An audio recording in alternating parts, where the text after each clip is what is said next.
Eh bien, nous allons maintenant passer à une démonstration technique d'Acuity, le cockpit de gestion des vulnérabilités basé sur les risques. C'est présenté par Alexandre Damier d'Acuity.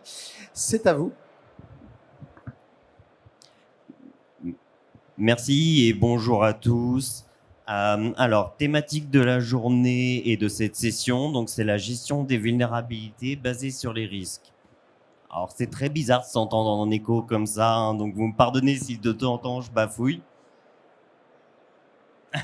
La régie me dit que c'est normal. Donc, juste pour me représenter rapidement, donc comme le monsieur vous l'a dit, je m'appelle Alexandre Damier, je suis Customer Success Manager chez Acuity. C'est vraiment normal, l'écho. Oui. Bon. Et donc, j'ai en charge tout ce qui concerne le programme d'accompagnement des partenaires et des clients autour de notre société.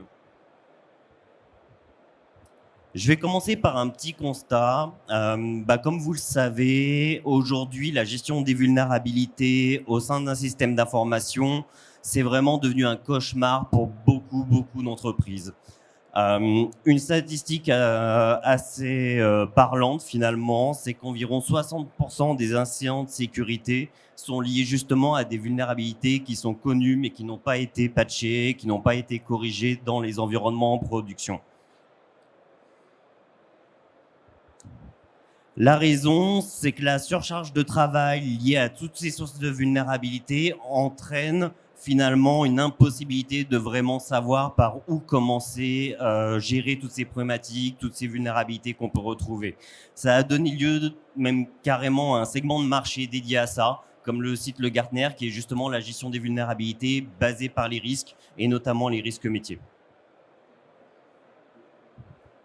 Je vais continuer un petit peu avec les constats, avec 3 problématiques issues de cette statistique. La première, c'est l'hétérogénéité de l'arsenal de détection. Je pense que certains d'entre vous le voient tous les jours au sein de votre entreprise. Vous avez plein de solutions aujourd'hui de cybersécurité qui vous remontent des vulnérabilités. Vous avez des solutions de scan, vous avez des pratiques de type pentest, vous avez du bug bounty, et y compris des solutions type EDR, antivirus, où vous remontez des vulnérabilités. Donc ça vous donne effectivement énormément de sources à gérer et du coup, cette problématique de gestion en silo. La deuxième problématique, c'est une évaluation des risques incomplète, avec un scoring très souvent basé sur la partie technique et avec une grande difficulté à identifier si une même vulnérabilité basée sur tel ou tel serveur est plutôt à gérer avant ou après qu'une autre. Et la troisième problématique que je pense beaucoup d'entre vous rencontrent, c'est aussi le manque d'automatisation. Le constat qu'on voit, hein, c'est que énormément de clients aujourd'hui gèrent ces silos de vulnérabilité au travers de tableaux Excel, des ticketing gérés manuellement, des envois d'emails aux équipes de remédiation et ainsi de suite. Donc c'est en partant de ce constat justement que Acuity a développé sa plateforme et c'est ce que je vais vous présenter d'abord maintenant en quelques slides, donc en quelques mots, et après je passerai à la partie démonstration technique. Alors Acuity, le fonctionnement. La plateforme en premier lieu, elle a pour vocation donc de centraliser, normaliser toutes vos vulnérabilités qui sont aujourd'hui découvertes dans votre système d'information. Donc, comme je l'ai dit, vous avez sans doute des solutions de type scanner de vulnérabilité, des solutions de type SAST pour de l'audit de code. Vous pouvez avoir également des solutions de type scoring pour l'exposition externe. Vous avez certainement des pratiques de type pentest, bug bounty. Et à ceci s'ajoutent encore des solutions de type EDR ou des sources très connues comme le NIST NVD et ainsi de suite. Donc, la première chose qui va être effectué au sein de la solution, ça va être vraiment au travers de solutions de type connecteur, que je vous montrerai un petit peu après, de centraliser et surtout de normaliser ces vulnérabilités. Pourquoi la normalisation est importante? C'est parce que notre objectif, c'est pas simplement d'empiler les vulnérabilités comme vous le faites peut-être dans un tableau Excel aujourd'hui, mais de vraiment pouvoir les rapprocher et dire que par exemple 2 vulnérabilités découvertes par 2 sources différentes, une découverte par un pentest et une découverte par une solution de scan, sont vraiment les mêmes vulnérabilités sur le même serveur. La deuxième problématique qu'on a évoquée, c'est la partie scoring. Quand on parle de vulnérabilité, effectivement, le scoring communément utilisé, c'est la partie CVSS, qui est effectivement très utile. Il y a un très bon scoring sur la partie technique pour avoir une connaissance sur cette partie-là de la vulnérabilité. Mais nous, ce qu'on propose, et c'est pour ça qu'on a créé du coup notre propre algorithme qui s'appelle le True Risk Score, donc que je vais évoquer en tant que TRS un petit peu plus tard, c'est de rajouter de la pertinence au-dessus de ce scoring-là, de façon à intégrer des éléments plus orientés gestion des risques. Un des premiers éléments qu'on rajoute de façon à élaborer notre scoring, c'est tout ce qui est source de CTI. Donc, on a nos propres sources de CTI qui vont rajouter des informations de type est-ce que cette vulnérabilité fait l'actualité, est-ce qu'elle est exploitable, est-ce que cet exploit est plug and play, peut être utilisé de manière en remote, etc. Tout ce que vous pouvez trouver finalement issu de sources de CTI. Et le deuxième point qu'on va rajouter, et c'est là où ça prend vraiment son sens pour prioriser des vulnérabilités, ça va être la partie criticité des assets, autrement dit des serveurs sur lesquels sont positionnées ces vulnérabilités. Donc, ce que j'entends par criticité, ça va être en premier lieu la partie criticité business. Donc, on pense classiquement aux critères de type niveau de confidentialité, d'intégrité et de disponibilité associés à cet asset. Donc, des éléments qui sont peut-être issus chez vous d'analyse de risque ou présents si vous avez la chance d'en avoir une qui est bien un jour dans une CMDB avec vos assets, etc. C'est pas toujours le cas, mais en tout cas, c'est ce vers quoi la plupart des clients essayent de tendre. Et c'est au travers de ça qu'on va pouvoir du coup dire qu'une vulnérabilité, même si elle est identique d'un point de vue technique, est plutôt à remédier sur un serveur plutôt qu'un autre ou sur un périmètre plutôt qu'un autre. Une fois qu'on a tout intégré, qu'on a priorisé, c'est bien, on a fait la première étape effectivement de la remédiation. Mais pour l'instant, on est toujours aussi vulnérable. Donc la deuxième partie, ça va être de s'interconnecter avec les solutions plutôt en sortie, avec une communication bidirectionnelle et plutôt orientée remédiation. On peut citer des outils de type SOAR, par exemple, orchestrateur. Des outils, le plus classique qu'on va voir, c'est des outils de type ITSM, du ticketing pour pouvoir gérer de manière automatique, du ticketing pour vos vulnérabilités les plus critiques. Ou d'autres outils, on peut imaginer aussi des interconnexions avec des outils de type plutôt gestion des risques. Voilà, c'est des informations qui peuvent être importantes aussi pour ces éléments-là.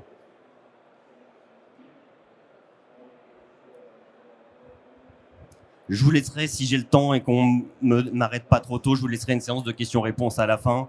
En tout cas, vous pourrez passer me voir juste après. Après, pour présenter un petit peu notre société, on est une jeune société, on a été lancé en 2018 avec le lancement de la plateforme en 2019. On est aujourd'hui un peu plus d'une trentaine d'employés. Cette slide n'est même plus vraiment à jour parce que quand je suis arrivé début janvier chez Acuity, on était une vingtaine et à la fin du mois, on sera une quarantaine. L'objectif étant qu'on arrive à 80 dans un an puisqu'on a fait justement une levée de fonds assez récemment au mois de mars. On a aujourd'hui un peu plus d'une cinquantaine de clients à bord qui utilisent notre plateforme. Soit directement au sein de grands groupes, on est notamment présent dans des secteurs de type banque, assurance, pharmacie ou services, ou au travers de services opérés par nos partenaires qui, eux, réalisent des pentests, des scans de vulnérabilité pour nos clients et utilisent du coup en mode MSSP la plateforme Acuity pour le rendu et la priorisation. On a à peu près une quarantaine de connecteurs sur étagère. On a un cycle de release où aujourd'hui on sort à peu près 3 ou 4 connecteurs par mois pour la plateforme et on développe les connecteurs à la demande par rapport aux besoins de nos clients. On a été fondé à Lyon, donc on est principalement basé à Lyon avec également des locaux à Paris et depuis le début de l'année également un développement à Singapour qui débute de façon à adresser le marché asiatique. L'année dernière, on a remporté pas mal de prix, dont notamment le prix du FIC 2021. Donc on remercie énormément le FIC forcément pour ce prix et on est encore très heureux aujourd'hui d'être présent pour l'édition 2022 et on espère pour toutes les prochaines. On a reçu énormément d'autres prix, on participe à pas mal de défis comme le grand défi cyber, de concours d'innovation et ainsi de suite. Je vais passer maintenant plutôt à la partie démonstration technique.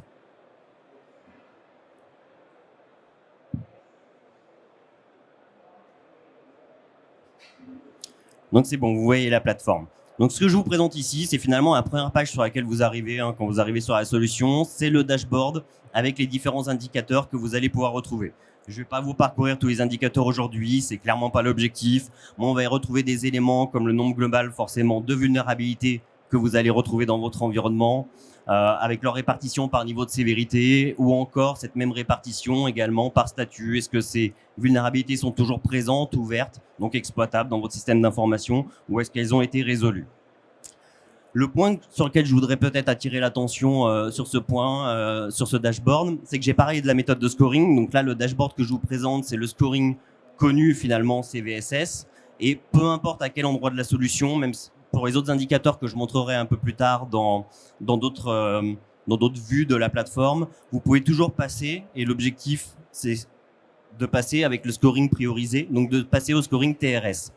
L'objectif, si vous avez retenu un petit peu le nombre de vulnérabilités qu'il y avait avant, sans priorisation sur les assets et sur les serveurs d'un point de vue criticité business, on avait beaucoup de vulnérabilités, des milliers et des milliers sur la partie high. Donc on va avoir naturellement, si tout se passe bien, c'est très rare, j'ai déjà vu une fois, mais normalement c'est quand même pas normal, et on devrait avoir des vulnérabilités qui vont plutôt se déplacer donc sur le milieu et vous laisser comme ça la possibilité de vous concentrer vraiment vers uniquement les 5 à 10% de vulnérabilités les plus critiques.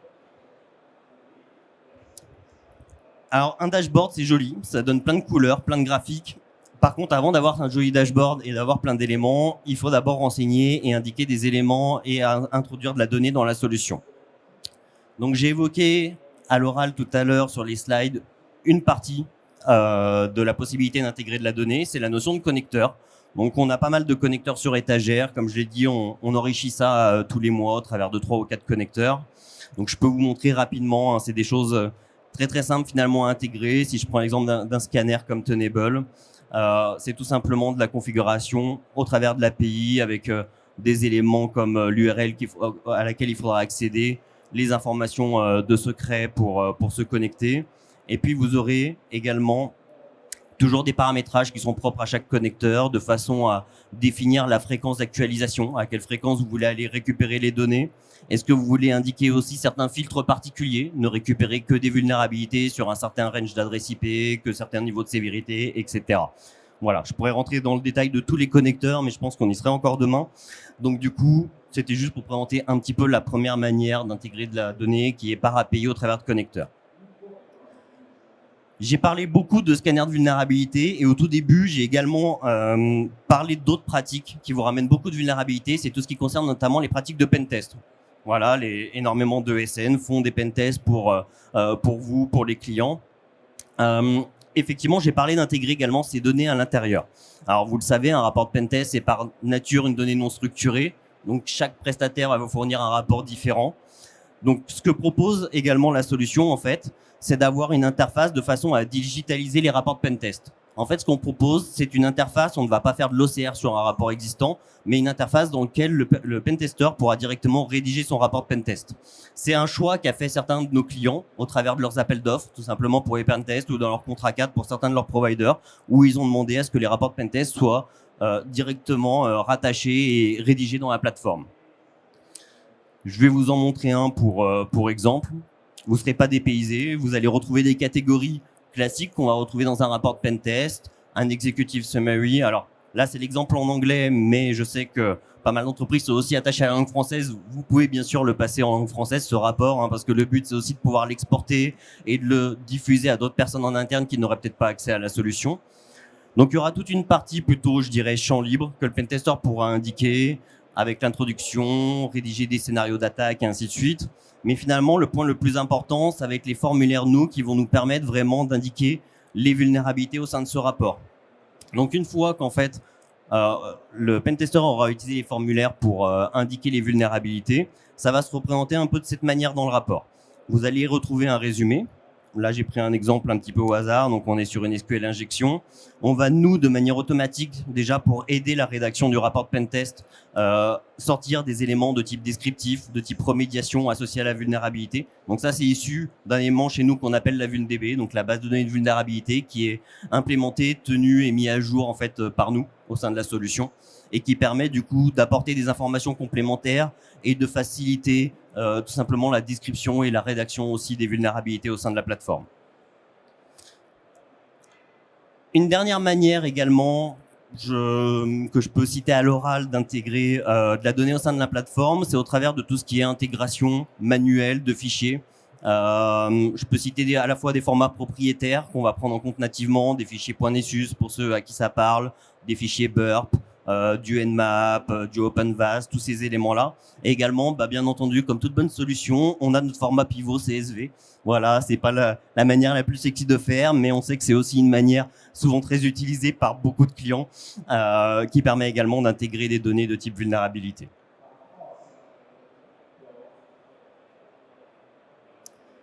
Une fois qu'on a intégré du coup toutes ces vulnérabilités, forcément ces vulnérabilités sont associées à des assets. Elles nous sont remontées, donc ce que je vais appeler un asset, tout dépendra du type de connecteur. C'est vrai que j'ai tendance à vulgariser en disant un asset égale un serveur, mais si vous vous interconnectez avec une solution de type audit de code, un asset sera plutôt un projet de code, de développement.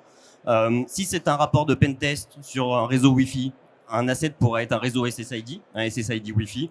Il y a toute une typologie de type d'asset qui est possible. Et en fait, la solution va auto-construire automatiquement donc une base de données des assets en se basant sur ce qu'on appelle les assessments, c'est-à-dire l'ensemble des lots de vulnérabilité qui auront été intégrés dans la plateforme au travers des rapports, au travers des connecteurs et ainsi de suite.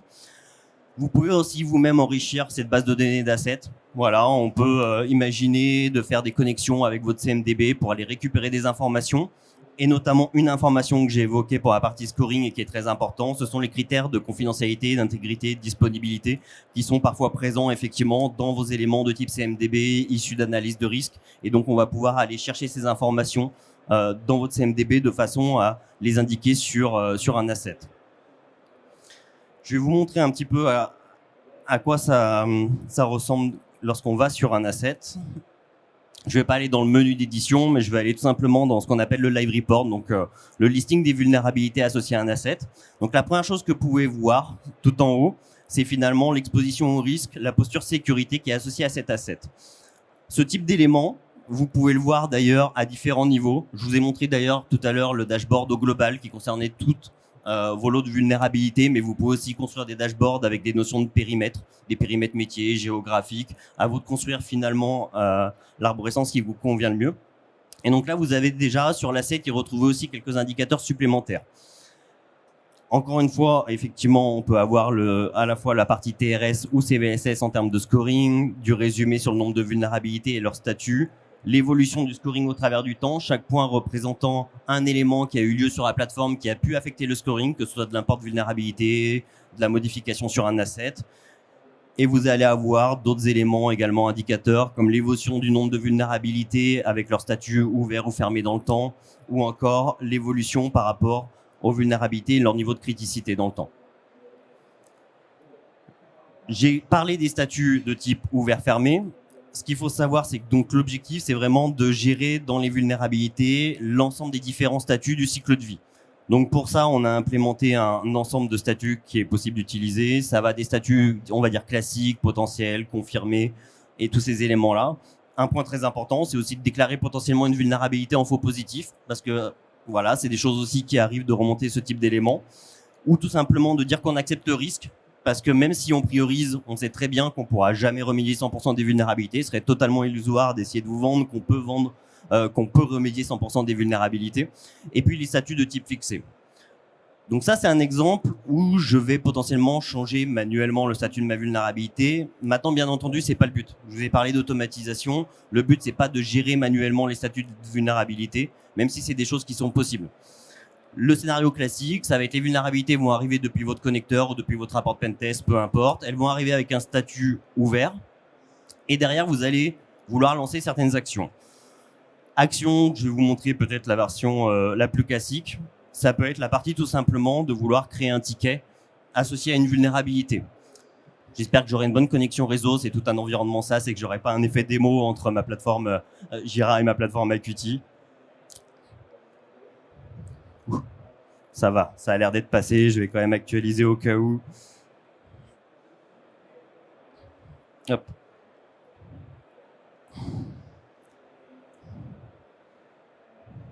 Et on va voir si c'est passé. J'ai eu un effet démo. Bon, je vais retenter. Je vais prendre une SQL injection. Donc, ce que je fais ici, simplement, c'est un connecteur en sortie qui va permettre d'envoyer toutes les informations liées à la vulnérabilité au sein de l'outil ticketing. Donc c'est paramétrable d'ailleurs ce que vous voulez envoyer comme type d'information. Si vous voulez envoyer les informations avec un CSV en pièce jointe également dans le ticket, c'est possible, ce type d'élément. Hop.